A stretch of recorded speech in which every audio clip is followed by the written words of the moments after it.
함께 교독합니다. 마가복음 12장, 우리 자리에 일어나셔서 교독합니다. 마가복음 12장 1절에서 12절까지 말씀입니다. 제가 가지고 있는 성경 신약 74페이지에 있습니다. 찾으셨으면 한 절 한 절 교독합니다. 제가 1절 읽겠습니다. 예수께서 비유로 그들에게 말씀하시되 한 사람이 포도원을 만들어 산 울타리로 두르고 즙 짜는 틀을 만들고 망대를 지어서 농부들에게 세로 주고 타국에 갔더니 때가 이르되 농부들에게 포도원 소수를 그물을 가하려고 한 종을 보내니 그들이 종을 잡아 심히 때리고 거저 보내었거늘 다시 다른 종을 보내려 그의 머리에 상처를 내고 능욕하였거늘 또 다른 종을 보내니 그들이 그를 죽이고 또 그 외 많은 종들도 더러는 때리고 더러는 죽인지라. 이제 한 사람이 남았으니 곧 그가 사랑하는 아들이라 세월로 이를 보내어 이르되 아들아도 죽여내라 하였더니 그 농부들이 서로 말하되 이는 상속자니 자 죽이자. 그러면 그 유산이 우리 것이 되리라 하고 이에 잡아도 포도원한테 내려놓느니라. 포도원 주인이 어떻게 하겠느냐. 와서 그 농부들을 진멸하고 포도원을 다른 사람들에게 주리라. 너희가 성경의 간직자의 머리들이 어떻게 되었나니 이것은 주로 말미암아 된 것이요 우리 눈에 놀랍도다 함을 읽어보지도 못하였느냐 하시니라.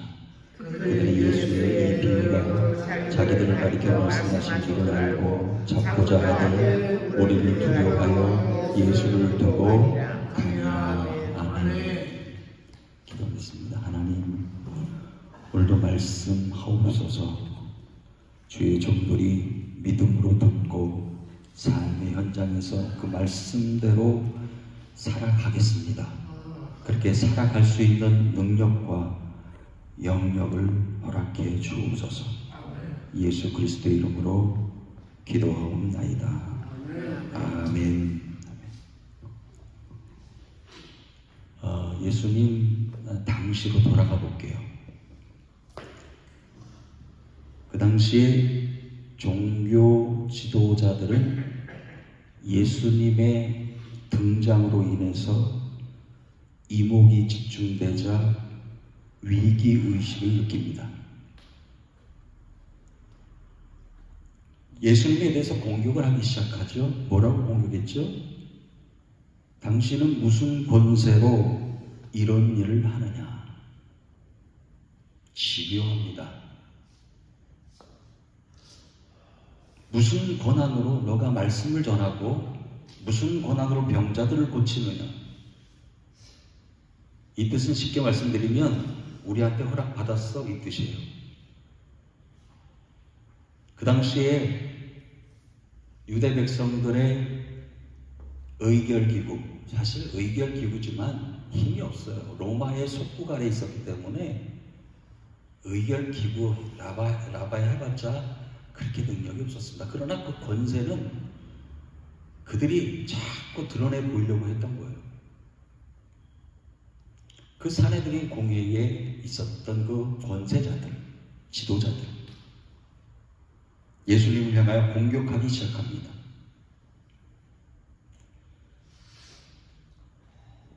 예수님께서 그 공격을 받는 가운데에 참 마음이 괴로운 거예요. 여러분, 오늘 이 포도원 비유, 포도원 농부의 비유의 그 비유를 전하는 예수님이 누구를 향해서 하신 말씀인지 아세요? 종교 지도자. 즉 다시 말씀드린 예수 그리스도를 믿고 있는 우리들을 향해서 말씀하고 결국 그것이 누구를 향해 있습니까? 바로 예수 그리스도의 십자가의 사랑의 그 목적지가 다 가 있어요. 오늘 이 비유에 진정한 의미가 뭘까 깊이 좀 들어가 봤으면 좋겠어요. 우리가 잘 알고 있지만은 도대체 이 비유의 말씀을 하신 이유가 뭘까? 오늘 첫 번째 12장 1절의 말씀을 한번 보도록 하겠습니다. 1절 말씀 같이 한번 볼게요. 시작. 예수께서 비유로 그들에게 말씀하시되 한 사람이 포도원을 만들어 여기까지요. 한 사람이 포도원을 만들었다. 이것만 보시면 돼요. 누가 만들었대요? 한 사람.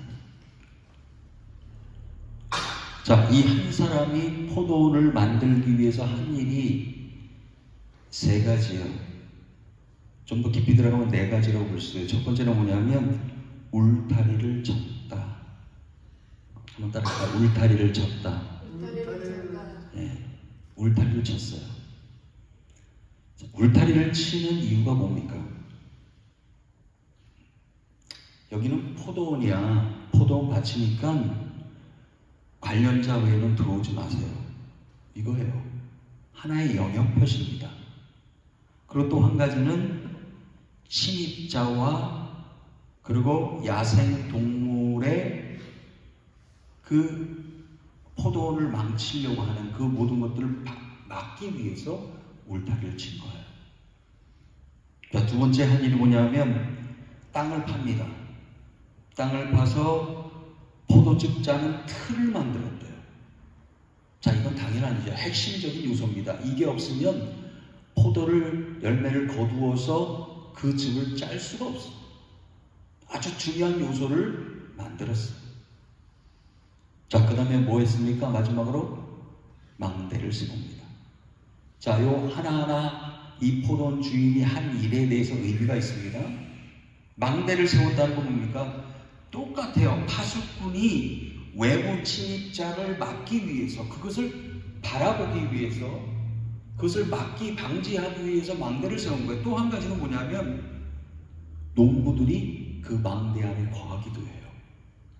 머물기도 한다는 얘기예요. 또 한 가지는 뭐냐면 포도의 소출들을 보관하는 창고 역할도 한다는 거예요. 굉장히 중요하죠?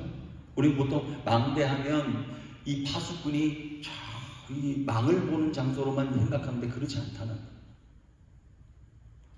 자, 이렇게 모든 것을 다 갖추고 농부들에게 이 모든 일들을 맡기고 주인은 멀리 탐구로 떠납니다. 자, 이게 포도원 비유의 시작입니다. 자, 여러분, 포도원 주인이 농부들에게 맡겼다. 전부 위임한 거예요. 아주 중요한 일입니다. 모든 것을 위임하고 떠났다. 자, 그러면 한 가지 짚어볼게요. 이 포도원 주인은 누구를 말하는 겁니까? 하나님.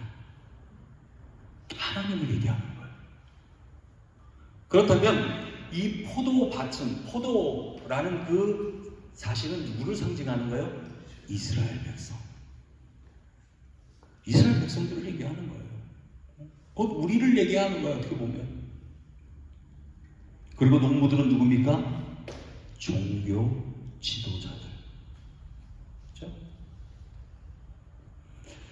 자, 이렇게 모든 것을 다 갖추고 탕구로 떠나는 데에 드디어 이 농부들이 열심히 일했는지 아무튼 결실의 때가 왔어요.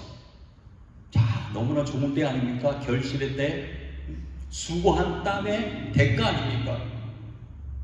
자, 무슨 일이 생겼나 볼까요? 결실의 때 2절 같이 읽어보겠습니다. 시작. 때가 이르매 농부들에게 포도원 소출 얼마를 받으려고 뭐라고요? 한 종을 보냈다 그랬어요. 때가 되었습니다. 결실의 때가 되었어요. 그래서 주인은 소출 가운데에 주인의 몫이 있습니다. 그죠? 이건 하나의 약속이고 언약이고, 그리고 이미 이 농부들과 계약을 맺은 그 계약서 안에 다 있었을 거예요. 주인의 몫을 받기 위해서 누구를 보냈대요? 종을 보낸 거예요. 여러분, 이 종은 누구를 얘기하는 거예요? 하나님의 말씀을 대언할 자, 선지자를 얘기하는 거예요. 자, 이렇게 종을 보냈는데 농부들의 반응이 궁금해요. 어떻게 했을까? 반겼을까? 주인의 몫을 그대로, 아이고 감사합니다, 우리에게 이렇게 빌려주셔서 아주 소출을 많이 내서 이렇게 풍요롭게 결실을 맺었습니다. 이렇게 하면 얼마나 좋아. 아멘. 얼마나 좋습니까? 감사로 막 축제가 벌어지고 즐겁게 춤을 추고, 사실 종은요, 주인을 대리해서 온 사람이에요. 그러면 주인을 섬기듯이 잘 먹여서 잘 뭔가 좀 대우를 해서 보내야 정말 좋은 거 아닙니까? 아멘. 우린 그걸 바라고 있어. 아유, 그랬으면 얼마나 좋을까. 근데 그러지 않았어요. 오늘 이 농부들의 반응을 하나하나 좀 살펴볼게요. 중요합니다. 3절 말씀. 자, 시작. 그들이 종을 잡아 심히 때리고 거저 보내었거늘. 종을 어떻게 했대요? 잡아 때린 거예요. 그리고 아무것도 들려보내지 않고 그냥 보낸다. 아니, 보내려면 그냥 보내지 왜 때려? 너무 모욕적이지 않습니까? 그 종이 맞고 얼마나 정말 수치스러웠을까? 주인이 매맞고 돌아온 그 종을 바라보고 얼마나 마음이 아팠을까? 상황 파악이 되잖아요. 벌써 이런 상황이구나. 자, 주인이 이 매맞고 온 종을 바라보고 그냥 포기했나요? 포기하지 않습니다. 자, 한번 따라합니다. 하나님은 포기하지 않으셨다. 하나님은 포기하지 않으셨어요. 또 다른 종을 농부들을 향해서 농장에 보냅니다. 자, 어떻게 되는지 볼까요? 4절. 자, 시작. 다시 다른 종을, 4절이요. 다시 다른 종을 보내니 그의 머리에 상처를 내고 능욕하였거늘. 여러분, 달라요. 맨 처음에 종은 어떻게 했다고 그랬어요? 잡아서 때렸어. 그래서 보냈어. 거저. 근데 두 번째는 뭔가 좀 달라요. 뭘 했냐면 머리에 상처를 내고 그랬어요. 그리고 능욕하였거늘 그랬어요. 몸과 마음이 다 수치스러움을 받은 거예요. 능력을 받은 거예요. 욕을 얻은 거예요. 여러분, 그 당시 요즘도 머리 때리면 기분 나쁘잖아요. 그 당시는 더했어요. 또 한 가지, 의학적으로 보면 머리를 가격하면 어떻게 돼요? 기절합니다. 심하면 죽어요. 육신적으로 능력을 받았고 정말 죽을 위기를 만났고요. 그리고 수치스러움을 아는 채 그냥 간 거예요. 여러분, 악의 세력들은 가면 걸수록 강해진 거죠. 악한 자들은요, 그 악이 더 악해져 가는 거예요. 자, 그럼 여러분들 묻습니다. 하나님은 포기하셨을까요? 주인이 포기했을까요? 포기하지 않습니다. 또 다른 종을 또 보내. 여러분, 여기서 우리가 느껴야 되는 것이 뭐냐면 하나님의 사랑은 조건이 없구나. 하나님의 사랑은 멈춤이 없구나. 하나님의 긍휼하심은 그 요구서라는 것은 우리의 생각을 초월하는구나. 이걸 느껴야 돼요. 여러분, 주인이 세상적인 주인이라면 이러지 않습니다. 두 번째 종을 보냈는데도 또 박대를 받고 그렇게 가격을 받고 상처를 입히고 왔으면은 화가 나서 수많은 종들을 모집시켜가지고 어떻게 했을까요? 쳐들어갔습니다. 쳐들어가서 그 농부들을 다 끌어내서 처단했을 거예요, 법적으로. 안 그럽니까? 여러분 같으면 안 그럴 것 같아요? 그렇습니다. 저 같아도 그럴 것 같아요. 화가 나잖아. 내 소유물을 잠시 맡겼는데 그 소출을 내지 아니하고 나에게 나의 몫을 주지 아니하고 종들을 때려. 주인은 포기하지 않습니다. 세 번째, 종을 또 보내. 야, 여러분 여기서 우리는 하나님의 성품을 봐야 돼요. 어떠세요? 하나님의 성품을 보니까 야, 우리 인간의 생각으로는 이해가 안 돼. 그렇죠? 자, 5절 말씀 보겠습니다. 자, 시작. 또 다른 종을 보내니 그들이 그를 죽이고 또 그 외 많은 종들도 더러는 때리고 더러는 죽인지라. 아주 못된 짓을 계속해서 하고 있는 거예요. 그들 중에 종들 중에 죽이기도 하고 때려서 보내기도 하고. 여러분, 이 얘기는 하나님과 선택된 백성과 맺었던 언약을, 그 사랑의 언약 아닙니까? 저는 그렇게 봅니다. 그 언약은요, 일방적인 언약이 아니에요. 사랑의 언약이에요. 살게 하기 위한 언약이고요, 생명의 언약이고요, 복의 언약이고요, 구원의 언약이에요. 근데 그 구원의 언약을, 약속을 파기한 자들이 누굽니까? 선택된 이스라엘 백성들 아닙니까? 그것을 일깨우기 위해서 하나님은 선택된 주의 종들을, 선지자를 계속해서 보냈어요. 보냈는데 어때요? 업신여김을 받게 되었다는 거. 누가? 하나님의 종이, 선지자가. 귀를 열지 않았습니다. 마음의 문을 열지 않았습니다. 달콤한 이야기들은 들었어요. 그러나 하나님의 말씀을 그대로 전했던 참된 선지자의 말은 귀뚱으로 듣지 않았어요. 여러분, 예를 하나 들게요.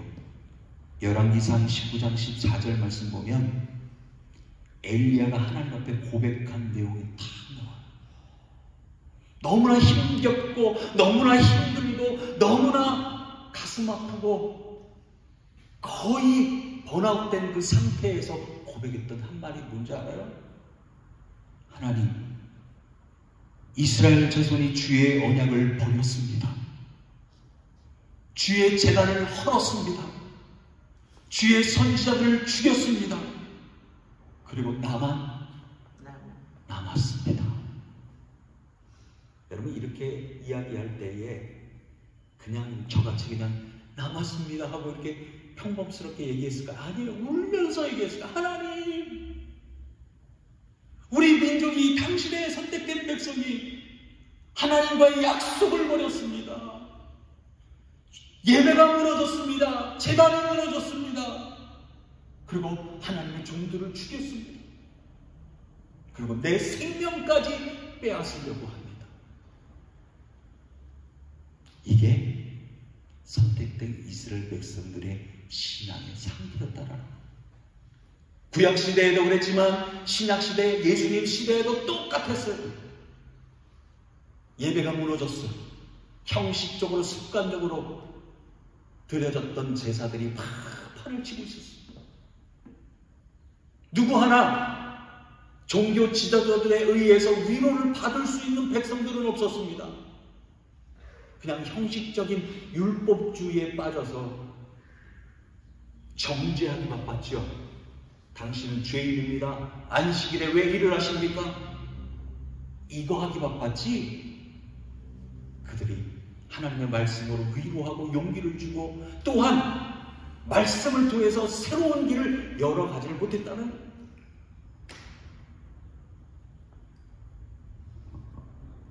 보낸 족족 종들을 때려 죽이고 그리고 그냥 아무 소출도 남기지 아니하고 보낸 그 상황을 바라보고 주인이 어떻게 했을까요? 이 정도 되면 포기할 쯤 됐잖아요. 어떻게 생각하십니까? 이제는 포기할 쯤 됐잖아요. 쳐들어가야죠. 종들을 그냥 끝장내야죠. 동무들을. 근데 그러지 않았어요. 6절 말씀입니다. 자, 같이 보자. 시작. 이제 한 사람이 남았으니 곧 그가 사랑하는 아들이라. 처음으로 이를 보내며 이르되 내 아들은 존대하리라 하였다는 하나님의 기대 아닙니까? 아니요. 저는 기대하고 보지 않고 기회를 줬다고 생각해요. 기회예요, 기회. 돌이킬 기회, 잘못을 뉘우칠 기회. 누가요? 농부들. 하나밖에 없는 사랑하는 주인이 정말 아끼는 누구요? 아들. 그 아들을 다시 보낼 때에 주인의 마음은 어떠했을까? 잘 될 거라고 봤을까요?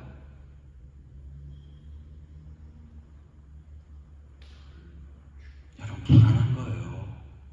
종들을 그렇게 때리고 그냥 보냈는데, 죽여서 보냈는데, 아들이라고 안전할까요? 저는 그렇게 생각해요. 주인은 감수하고 보낸 거예요. 감수하고. 그래도 기대가 있었어. 그래도 그들에게 기회를 주기 위해서 내 아들을 존대하겠지. 그게 하나님의 마음이에요. 회개하고 돌아오겠지. 뉘우치고 다시 말씀으로 돌아오겠지. 뉘우치고 하나님께 올바로 예배하겠지. 그게 누구의 마음이에요? 하나님의 마음.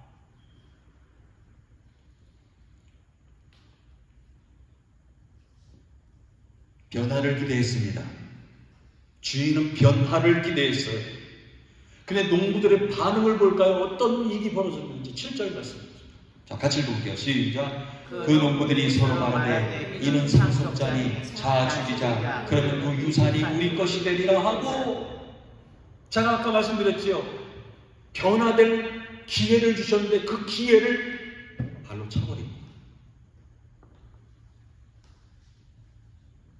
주인은 최고의 관용을 베푼 거예요. 최고의 사랑을 그들에게 메신저로 보낸 거예요. 그런데 그 메시지를 듣지 못하고 어떻게 했을까요? 이 아들은 상속자니까 이 아들을 죽이면 이 포도밭은 누구게 된다고요? 우리게 돼. 여러분 이해가 잘 안 되실 거예요. 오늘날의 법에 따르면. 그런데 그 당시로 돌아가면요. 상속자가 없으면 내가 상속자입니다. 내가 받을 자격이 있습니다 하고 재판을 걸고 상세한 내용을 제출하면 처음 이 밭이 나의 것입니다라고 소유권을 주장하는 사람에게 주게 돼 있어요. 여러분 지금 이해가 안 되시죠? 근데 그 당시 법은 그렇게 됐다는 거예요. 그것을 알기에 누구만 죽으면 되는 거예요. 누구만 없으면 되는 거예요. 상속자인 아들만 없으면 돼요. 여러분 아들을 어떻게 했을까요? 죽입니다. 죽여요. 아주 과히 충격적인 행동을 하잖아요. 최고의 희생과 사랑을 베풀었지만은 종들은 그것을 이해를 못하는 거예요. 여러분 창세기 22장에 누가 들으냐면 아브라함이 너 독자 이삭을 바쳐 하나님 명령하셨어.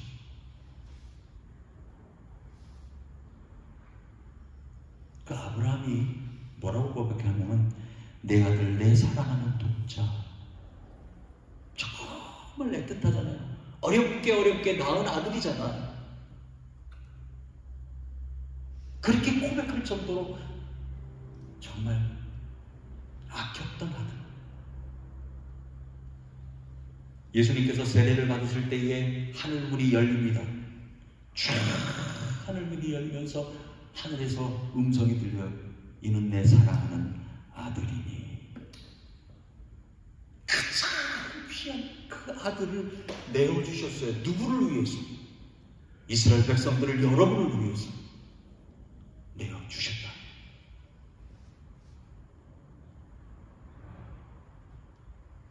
여러분, 그 농부들은요, 아들을 죽이고 나서 어떻게 했는지 아세요? 자, 8절 말씀. 자, 같이 읽어볼게요. 크게. 자, 시작. 이에 잡아 죽여 포도 밖에 내던져주느니라. 잡아서 아들을 죽이고 어디 밖에 내던졌대요? 그 시신을? 포도 밖에 내던진 거예요. 시신도 처리도 안 했어요. 그 시신을 주인에게 보내지도 않았어요. 굉장히 수치스러운 일이에요. 이런 악이 어디 있습니까? 주인은 최고의 사랑으로 마지막 사랑을 베풀었는데도 불구하고 이들은 아랑곳하지 않았어요. 그 아들을 포도원 밖에, 포도원 안도 아니에요. 포도원 안에다 그냥 안장해주거나 시신을 주인에게 보내면 얼마나 그래도 나아요. 근데 그 시신을요, 포도원 밖에 그냥 내버리고.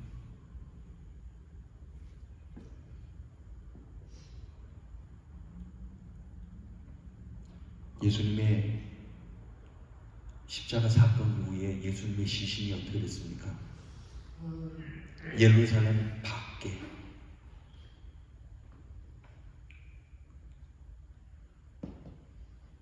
예수님께서 십자가를 직접 지시고 영문 밖으로 나가셔요. 그리고 어디를 향해 올라가십니까? 골고다 언덕. 그리고 시신은 그 근처에 안장이 되어집니다. 이게 하나님의 뜻이야. 우리는 이해를 못합니다. 왜 저렇게까지 하나님이 하실까? 누구를 위해서?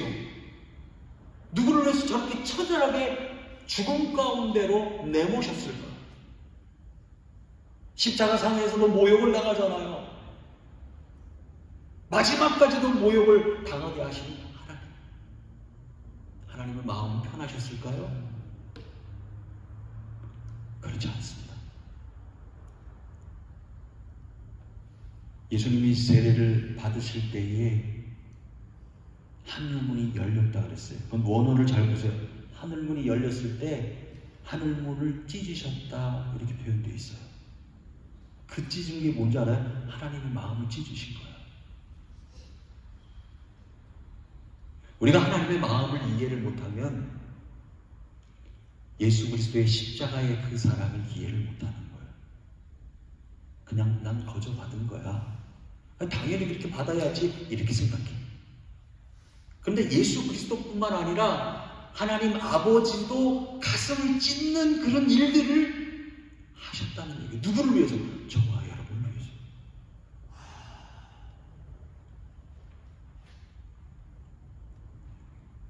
그러면서 마지막에 예수님이 그 아들이 죽고 바로 포도원 그 밭에서 내버림을 당했어 하고 마지막에 다 예수님이 이 비유의 말씀을 마무리를 하시는데 뭐라고 말씀하시냐면, 자, 그 다음 말씀 볼까요? 자, 9절 말씀 시작. 포도원 주인이 어떻게 하겠느냐? 와서 그 농부들을 진멸하고 포도원을 다른 사람에게 주리라. 하나님의 심판을 얘기합니다. 그 농부들은 진멸당한다는 거예요. 기회를 그렇게 줬어요. 여러분, 농부들 얘기만 아닙니다. 우리를 향해서도 경고하고 있는 말씀. 경고하고 있는 거예요. 안일함에 빠져 있을 때가 아니에요.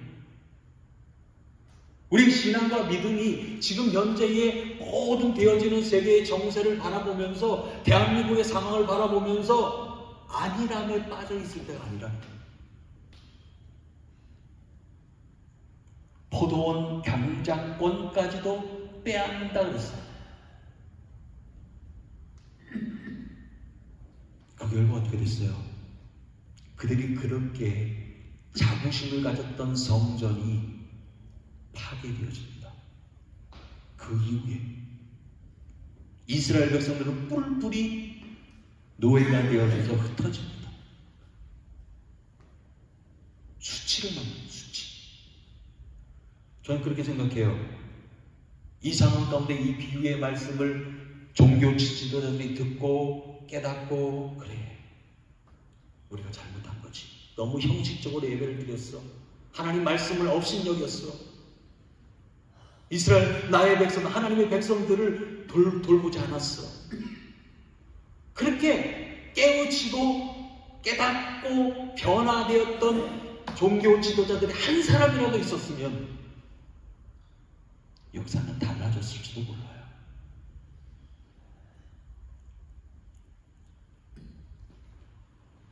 예수님이 이 비유의 말씀을 마치고 성경 말씀을 인용하고 끝이 납니다.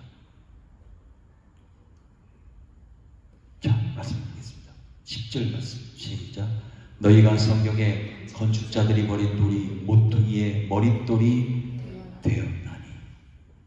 시편 118편의 말씀을 인용하십니다.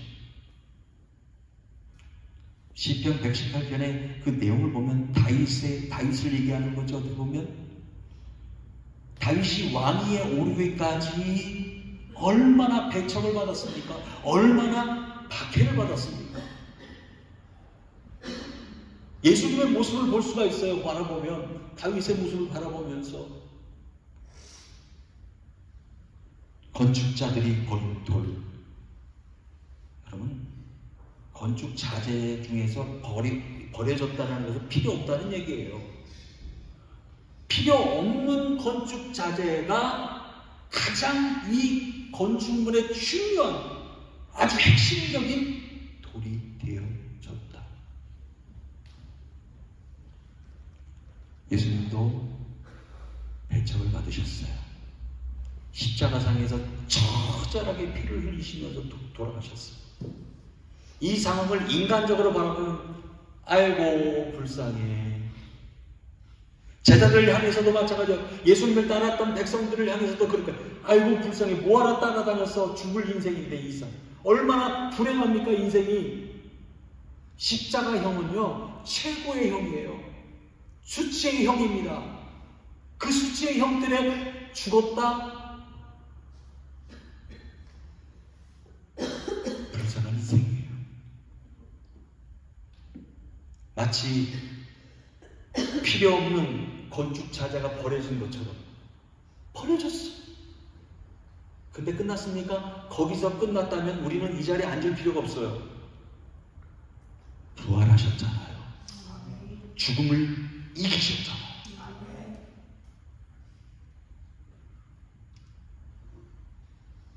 이 비유의 말씀을 하신 이유가 있어요. 이제 곧 그렇게 될 거야. 내가 이제 십자가에 달려 죽어야 너희들 그 사망의 자리에서 옮겨서 구원의 자리로 옮기는 그 역사가 나타날 거야. 내가 죽어야 돼. 내가 너희들이 버린 바로 건축돌 아닙니까? 모퉁이돌 아닙니까? 그 중요한 사실을 지도자들에게 얘기하는데도 불구하고 깨닫지를 못해요. 무슨 얘기인지 도대체 뭔 얘기를 하는 건지 아는 사람도 있었을 겁니다. 뭔 얘기인지 자기들을 향해서 얘기하는 줄 알 거예요. 11절 같습니다. 자, 시작. 이것은 주로 말미암아 된 것이요 우리 눈에 놀랍도다 함을 읽어보지 못하였느냐 하시니라. 12절 그들의 반응입니다. 시작. 그들이 예수의 이 비유가 자기들을 가르쳐 말씀하신 줄 알고 잡고자 하되 무리를 두려워하여 예수를 두고 가니라. 알기는 잘 알아요. 요거는 자기들을 향해서 말씀하시는 줄 알았다는 거예요. 알았으면 뭐합니까? 여러분 잘 들어보세요. 성경을 아는 데서 그치면 아무 소용 없어요. 그 말씀을 알았다면, 깨달았다면 행동으로 옮겨야 돼요. 변화가 있어야 돼요. 삶의 현장에서 적용돼야 된다는 거예요. 이들이요, 두려운 거야. 뭐가 두려워요? 이것을 정말 깨닫고 정말 이 군중들이 일어나면 어떡할까? 예수라는 사람을 잡아가면 분명히 군중들이 그를 추종했던 수많은 무리들이 난리를 칠 텐데, 그게 두려운 거야. 누가? 종교 지도자. 두려워하여 예수를 두고 가니라.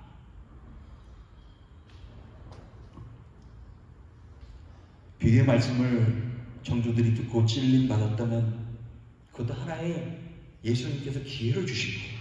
회개하기요 뉘우칠 기회. 근데 회개하지 않습니다. 뉘우치지 않습니다. 오늘 이 말씀을 마치면서 이 말씀을 탁 하나님께서 주시더라고요. 고린도전서 1장 18절 말씀. 십자가의 도가 멸망당할 자들에게는 미련한 것처럼 보이지만 구원받은 자들에게는 하나님의 능력이라.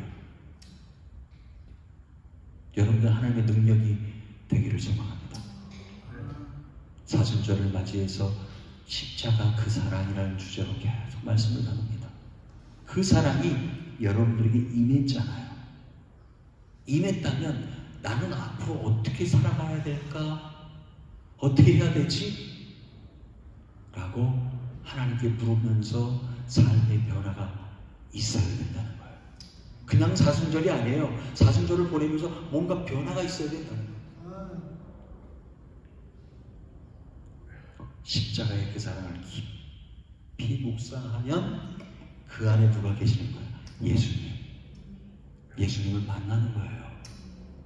그 못 박히신 손을 내가 만져볼 수가 있는 거예요. 옆구리의 창자국을 내가 만져볼 수 있는 거예요. 가시면류관을 쓰셨던 그 가시면류관을 내가 만져볼 수가 있는 거예요. 그 은혜가 여러분들에게 직접 영적으로 경험되어지길 예수 그리스도의 이름으로 축원합니다. 아멘.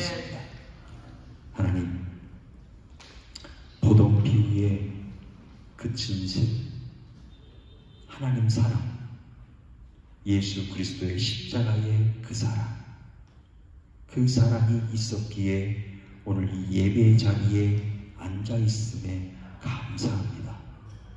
하나님, 우리의 삶의 현장에서 이 말씀대로 살아가도록 기도하게 하시고 결단하게 하옵소서. 예수 그리스도의 이름으로 기도하옵나이다.